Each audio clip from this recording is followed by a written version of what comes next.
Salut tous les parents, tous les amis, toutes les connaissances si j'en ai ici, tous les frères et sœurs, je vous salue dans le nom précieux et merveilleux de notre Seigneur et Sauveur Jésus de Nazareth.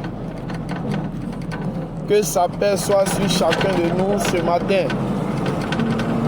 Que sa joie, qui ne dépend pas de la quantité de fortune qu'on a, inonde nos cœurs. Qu'il éloigne de nous toute pensée suicidaire, toute pensée dépressive, qu'il nous en épargne par sa grâce. Aussi voudrais-je vous présenter mes excuses.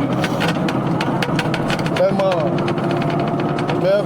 Pardonnez-moi d'avoir rompu le silence. Pardonnez-moi une fois encore. Et ici, nous sommes en famille.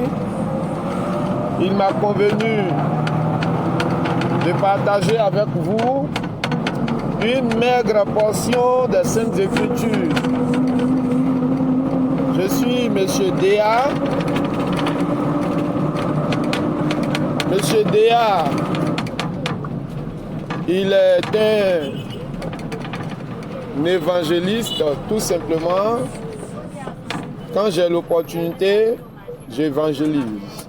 Évangéliser veut dire annoncer la bonne nouvelle, la parole de Dieu, à savoir la parole de Jésus de Nazareth. Et ce matin, le Seigneur me convainc d'aborder un thème qui apparemment se différencie du thème que j'ai l'habitude de traiter. J'ai l'habitude de prêcher sur le péché, sur la repentance. C'est ce à quoi Dieu nous appelle. Mais à travers ce thème que nous allons développer, on comprendra aisément que Dieu, au-delà de l'appel qu'il nous lance à nous repentir de nos fautes, a aussi pour nous de l'admiration. Il a aussi pour nous de la compassion. Il désire être à nos côtés dans nos moments difficiles. Il n'est pas là pour nous blâmer, il n'est pas là pour nous censurer seulement, mais il est aussi là pour nous porter assistance. Et c'est dans le livre de Matthieu, le chapitre 11, verset 28. C'est un verset qui est connu par plusieurs personnes. Et il est connu de plusieurs personnes aussi. Venez à moi, vous tous qui êtes fatigués et chargés. Je paraphrase. Déposez à mes pieds vos fardeaux. Prenez mon joug, car il est doux, il est léger à porter. Ce sont des paroles de Jésus, le Christ, qui nous vient de Nazareth, issu de la lignée charnelle du roi David. Jésus dit, viens à moi, toi qui es fatigué, toi qui es chargé, il te donnera le repos. Il dit de décharger à tes pieds tes fardeaux, tous tes soucis, tous ces problèmes, tout ce qui fait l'objet de ton stress, tout ce qui est à la base de ta dépression, tout ce qui est à la base de ta tristesse, de ton inquiétude. Jésus dit, va à lui et dépose à ses pieds ce qui représente pour toi un fardeau.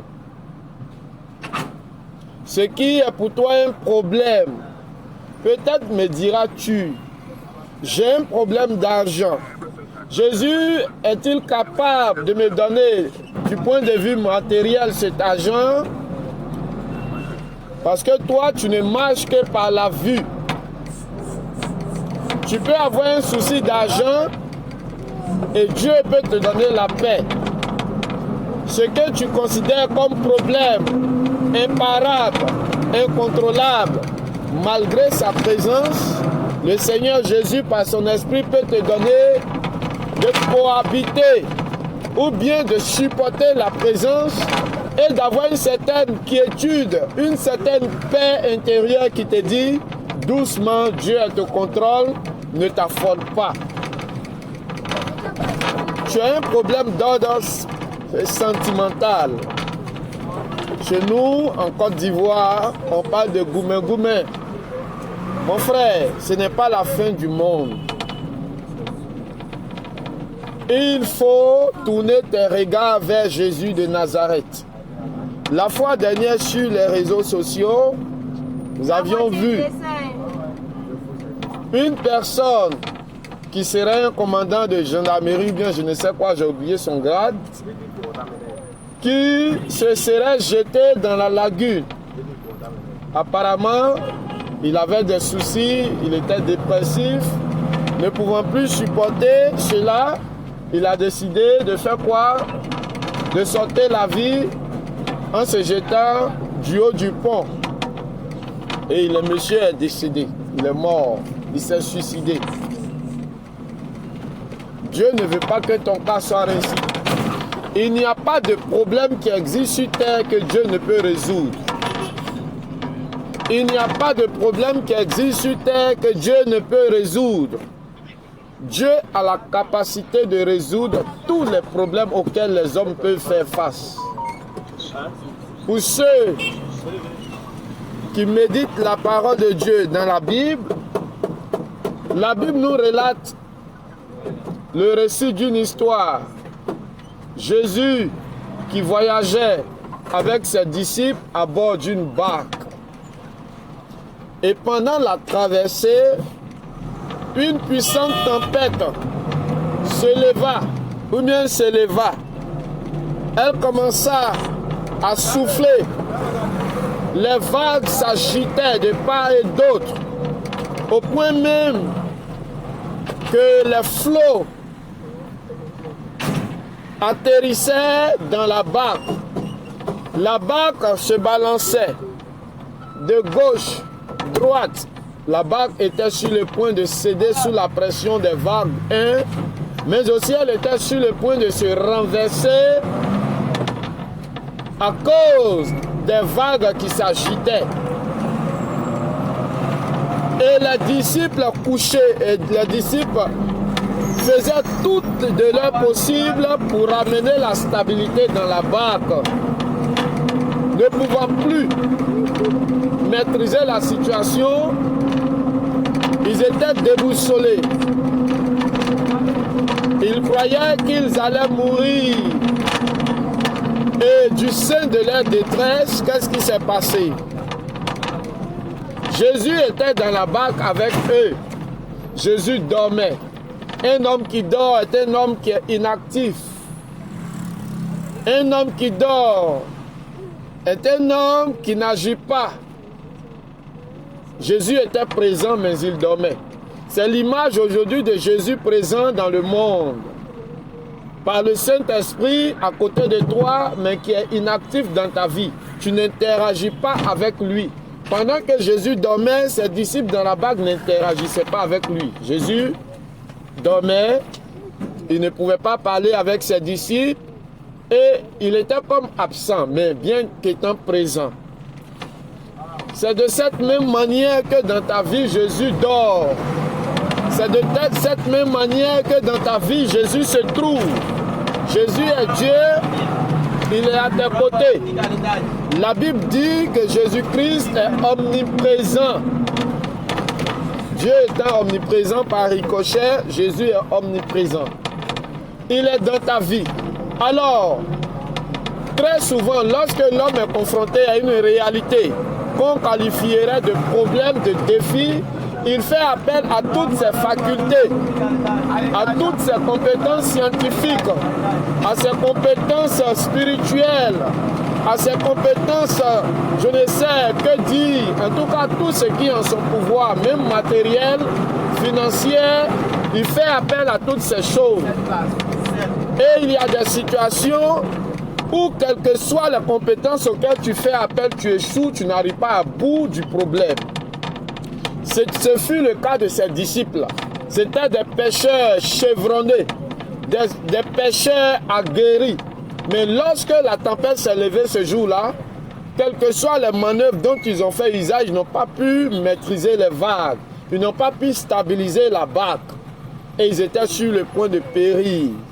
En dernier ressort, ils ont réalisé qu'ils avaient dans leur vie, à leur côté, quelqu'un qui ressuscitait les morts, quelqu'un qui opérait les miracles, quelqu'un qui a fait sortir Lazare du tombeau, Jésus-Christ de Nazareth, quelqu'un qui a fait pousser les pieds des estropiés, quelqu'un qui a par sa parole fait marcher des paralytiques, qui par sa parole a donné la vue aux aveugles nés, ou qui a redonné la vue aux aveugles circonstanciels, c'est-à-dire des gens qui ont été aveuglés suite à une quelconque maladie. Jésus était dans la barque. À un moment donné, les disciples n'en pouvant plus, ont décidé. Ils ont dit, mais attends, on dort on est avec quelqu'un qui a à son actif des miracles, des prodiges, Jésus-Christ de Nazareth. Pourquoi ne pas lui faire appel? C'est ainsi qu'ils ont commencé à réveiller Jésus de Nazareth.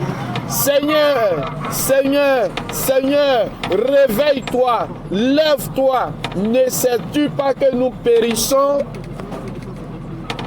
La vague menace nos vies.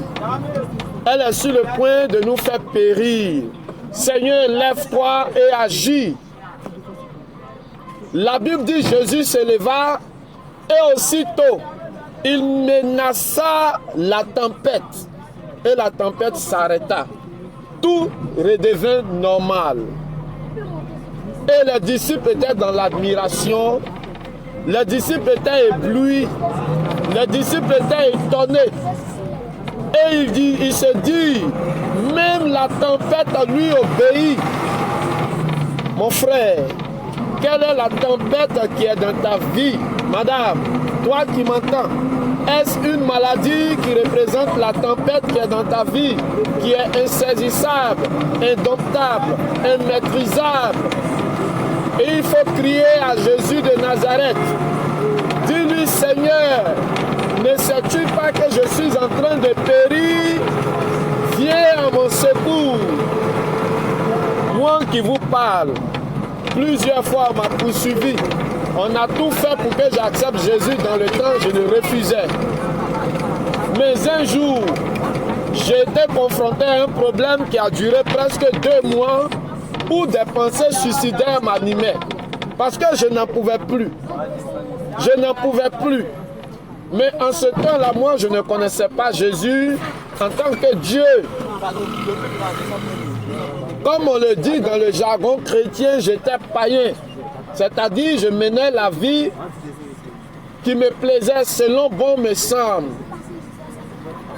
Mais du sein de ma détresse, lorsque j'ai réalisé que je n'avais plus d'issue, il y a une pensée qui m'a traversé le cœur. J'ai dit, et si je faisais appel à Dieu? J'ai dit, hé Dieu, voici mes prières, c'était inaudible, on n'entendait pas, c'était du sein de mon cœur, du fond de mon cœur. J'ai dit, hé Dieu, si tu existes, il faut faire quelque chose pour moi. Regarde ma situation, je n'en peux plus. L'alcool n'avait pas pu dissiper la réalité du problème. Les femmes n'avaient pas pu en ce temps-là faire partie de la réalité des problèmes, ni la cigarette. Tu bois, le lendemain, quand ton ivresse passe, tu es face à la même réalité. C'est à ce stade-là que les gens se suicident, parce qu'ils n'en peuvent plus. Donc j'ai dit, hé Dieu, je descends en baptême. Voilà, donc je vais descendre tout à l'heure. Hé Dieu, si tu es ici, il faut faire quelque chose, je vous l'assure. Dieu m'a répondu. Jésus m'a répondu. Et c'est depuis ce jour que moi, j'ai commencé à suivre Jésus. Parce que le problème qui pour moi était vraiment irrésolvable, un problème vraiment hors de portée de l'homme, Jésus a résolu le problème au bout de quelques mois. Et je me suis dit, ah, si je lui ai parlé qu'il a fait quelque chose, il a résolu le problème, c'est qu'il est bon, hein? Je vais le suivre comme ça, il va résoudre les autres problèmes. Et c'est comme ça que j'ai commencé à suivre Jésus. Après, j'ai réalisé qu'au fait, Jésus me voulait pour être sauvé. Au fait, Jésus voulait que je me répande de la vie que je menais. Ce n'était qu'un avant-goût de ce qu'il va me donner au ciel, qu'il m'avait donné en résolvant mon problème. Je t'encourage ce matin, je ne sais pas à quel genre de problème tu es confronté. Jésus est au-delà des problèmes. Il est au-dessus de la situation que tu vis. Ne te suicide pas. Ne désespère pas. L'inquiétude ne va rien changer. Mais bien au contraire, souviens-toi du verset Matthieu 11, 28. Venez à moi, vous tous qui êtes fatigués et chargés. Déchargez à mes pieds vos fardeaux. Va au pied de Jésus ce soir. Où tu es assis, dans ton cœur, dis Jésus, on me dit que tu es capable de me secourir. On me dit que tu es capable de me libérer. Peut-être c'est la sorcellerie qui te fatigue. C'est un sort qu'on t'a lancé. C'est une maladie qui te fatigue. C'est un échec qui est répété dans ta vie. Femme, tu as du mal à entretenir une relation jusqu'au mariage. Quelles que soient les bonnes vertus que tu as, il faut tourner tes regards vers Jésus. Il est capable de briser cette chaîne. Il est capable de te libérer de ce fardeau. Il est capable de te libérer du pouvoir des sorciers. Il est capable de te libérer du pouvoir de l'alliance secrète que tu allais tisser avec les ténèbres. Tu as tissé un pacte. Et selon le pacte, selon ce pacte, ta vie te sera ôtée au bout de quelques temps. Tu es là, tu te dis, mais le temps approche. Regarde, Jésus est capable de te libérer de cette alliance. Il est capable de te sauver, de te délivrer. Il faut lui donner ta vie. Il faut tourner tes regards vers lui. Je ne connais pas ton problème. Jésus m'a dit, il faut leur dire que je suis là pour les secourir, qu'ils tournent leurs regards vers moi, que le Seigneur te bénisse, qu'il t'accompagne, qu'il te soutienne, que le Saint-Esprit t'aide à tourner tes regards vers Jésus, au lieu d'aller tourner tes regards vers les hommes ou vers les fétiches, ou au lieu de compter sur tes propres compétences. La Bible dit, là où la main de l'homme s'arrête, c'est là que la main de Dieu commence. Tant que dans ta vie, tu te dis que c'est encore possible pour moi, par mes propres forces, Dieu n'interviendra pas. Mais à partir du moment où tu diras à Dieu, je n'en peux plus, viens, c'est là qu'il entrera en jeu. Gloire à Jésus et au revoir, moi je descends.